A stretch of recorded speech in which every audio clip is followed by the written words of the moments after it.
Assalamualaikum warahmatullahi wabarakatuh. Perkenalkan, nama saya Adil Fatwa. Saya di sini sebagai moderator dari kelompok 2 yang akan mendiskusikan studi keorganisasian HMI. Anggota lainnya ialah ada yang pertama ada saya sendiri Adil Fatwa, yang kedua Asfar Arfan, yang ketiga Iksan Nurdin, yang keempat Raditya Dwi Prakoso, yang kelima Ahmad Afan Naufal. Langsung saja kita ke materi yang pertama, yaitu bab 1, latar belakang permasalahan. Sebuah organisasi terbentuk ketika individu-individu memiliki pandangan yang sama dan tujuan yang terorganisir. Dalam organisasi terdapat berbagai masalah yang berbeda yang memerlukan pengambilan keputusan yang tepat. Pentingnya komunikasi dalam organisasi tidak dapat diabaikan. Namun terdapat kekurangan dan tahapan yang harus dihadapi. Manajemen dalam organisasi bertujuan untuk mengatur agar mencapai tujuan bersama. Dan kepemimpinan memainkan peran penting dalam mempengaruhi dan mengatur orang-orang di dalam organisasi. Perbedaan pendapat adalah hal yang wajar dan penting dalam pengambilan keputusan. Namun, yang terbaik adalah mendapat yang masuk akal dan sesuai dengan kondisi objektif di dalam organisasi. Inilah mengapa komunikasi, manajemen, dan kepemimpinan menjadi kunci dalam menjaga keharmonisan dan keberlangsungan organisasi.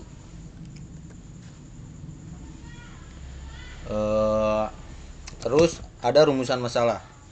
Yang pertama, bagaimana caranya supaya komunikasi tetap terjaga. Yang kedua, apa solusinya. Ketiga, berbeda pendapat.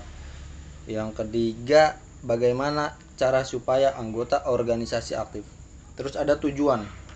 Yang pertama, untuk menjaga komunikasi antar anggota. Yang kedua, untuk menemui solusi ketika berbeda pendapat.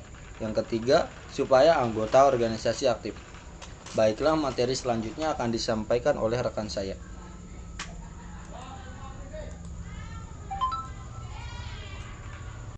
Baiklah, di sini saya akan melanjutkan materi.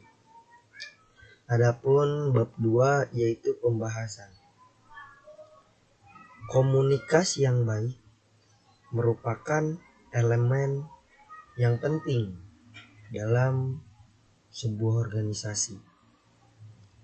Ketika anggota organisasi kurang berkomunikasi, hal ini dapat menyebabkan berbagai masalah dan dampaknya itu sangat negatif. Komunikasi yang efektif memainkan peran penting dalam mencapai tujuan organisasi. Tanpa komunikasi yang baik, informasi tidak akan tersebar dengan baik.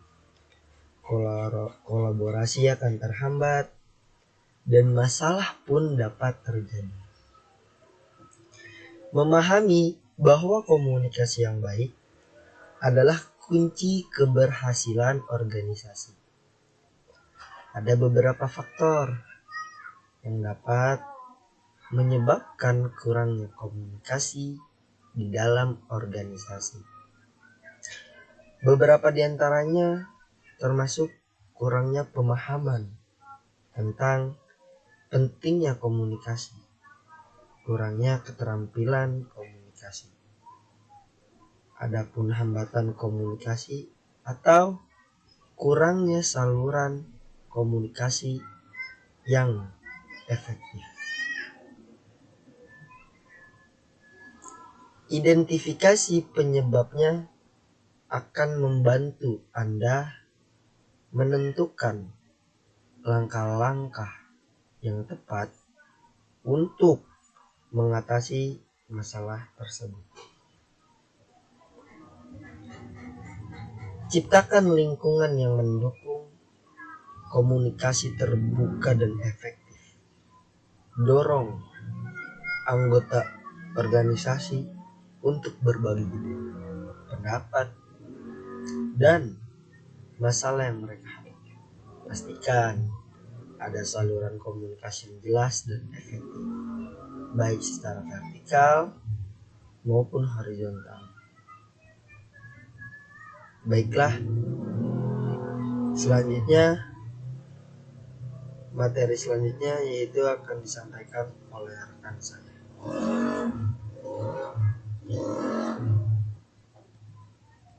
Baik, saya di sini akan melanjutkan materi selanjutnya, yaitu kenapa perbedaan pendapat itu dibutuhkan. Karena perbedaan pendapat terkadang sangat dibutuhkan untuk terus meneliti dan mengkaji pendapat yang diusulkan untuk menjadi pilihan, dan membuka wawasan luas untuk kita bisa menerima sebuah ide dari orang lain.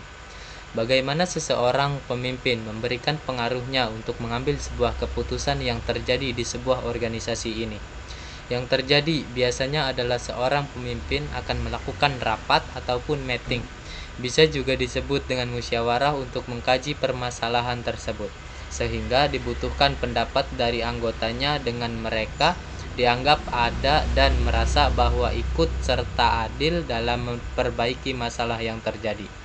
Dengan usulan itu, sehingga terciptalah sebuah ide-ide baru untuk masalah tersebut, dan disinilah peran pemimpin dalam menerima ide-ide para anggotanya dan menjadikan tolak ukur sebuah permasalahan yang terjadi.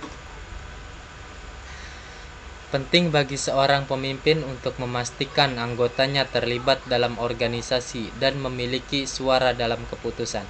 Musyawarah adalah kunci untuk menyelesaikan perbedaan pendapat dalam organisasi. Anggota organisasi tidak selalu aktif dan berkinerja baik, sehingga penting bagi pemimpin untuk mengelola anggotanya dengan baik. Tantangan dalam organisasi seringkali berasal dari faktor internal dan eksternal, seperti tekanan dari kampus atau kurangnya semangat anggota. Penting untuk membangun semangat dan memberikan kesempatan kepada anggota untuk berpartisipasi dalam keputusan organisasi. Musyawarah juga penting dalam menyelesaikan perbedaan pendapat dan masalah di dalam organisasi. Hal ini dapat membantu organisasi untuk berkembang dan mengatasi hambatan-hambatan yang muncul di sepanjang jalan. Materi selanjutnya akan dibacakan oleh rekan saya. Baiklah, teknik pengambilan keputusan. Forum dan musyawarah adalah cara untuk mencapai kesepakatan dalam pengambilan keputusan. Dalam pemerintahan seperti pemilu, hak suara digunakan untuk menentukan pemenang berdasarkan dukungan terbanyak.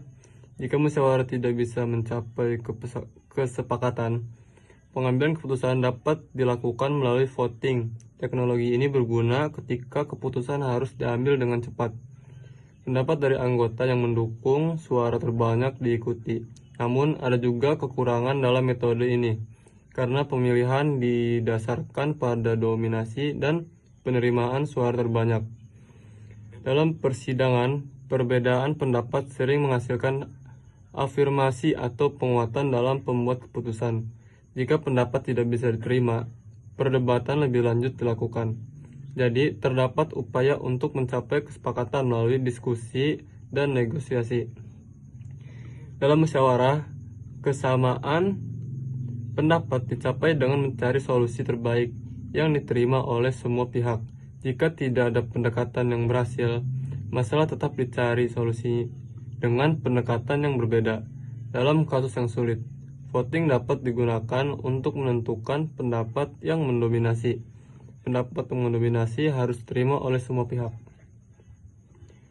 Oke, kesimpulannya, kurangnya komunikasi perbedaan pendapat dan kurangnya anggota yang aktif dalam organisasi dapat memiliki dampak negatif yang signifikan. Penting bagi organisasi untuk memperhatikan dan mengelola faktor-faktor ini dengan baik guna menciptakan lingkungan yang inklusif, kolaboratif, dan produktif. Oke, sekian. Baiklah, saya akan melanjutkan materi selanjutnya, yaitu salah satu saran untuk mengatasi kurangnya komunikasi dalam organisasi adalah dengan meningkatkan komunikasi antara anggota. Setiap anggota organisasi perlu mengedepankan rasa saling menghargai pendapat, sehingga tidak ada perpecahan dan perselisihan pendapat ketika diadakan rapat. Selain itu, penting juga untuk menciptakan lingkungan yang terbuka mendukung di mana setiap anggota merasa nyaman untuk berkomunikasi dan berbagi ide mereka. Untuk mengatasi perbedaan pendapat, penting untuk menciptakan lingkungan yang saling menghargai dan mendukung. Setiap anggota organisasi harus memiliki rasa saling percaya, saling mendukung, dan sikap solidaritas demi mencapai tujuan bersama. Selain itu, penting juga untuk mendorong dialog terbuka dan konstruktif antara anggota organisasi untuk mencapai pemahaman yang lebih baik tentang perbedaan pendapat, mencari solusi yang dapat diterima oleh semua pihak. Untuk mengatasi kurangnya anggota yang aktif, penting untuk menciptakan lingkungan yang mendukung dan memotivasi anggota organisasi. Hal ini dapat dilakukan dengan meningkatkan komunikasi dan kolaborasi antar anggota, serta memberikan penghargaan dan pengakuan atas kontribusi mereka. Selain itu, penting juga untuk melibatkan anggota dalam pengambilan keputusan dan memberikan kesempatan bagi mereka untuk berpartisipasi aktif dalam kegiatan organisasi. Di sini kita ada dokumentasi dari kelompok 2.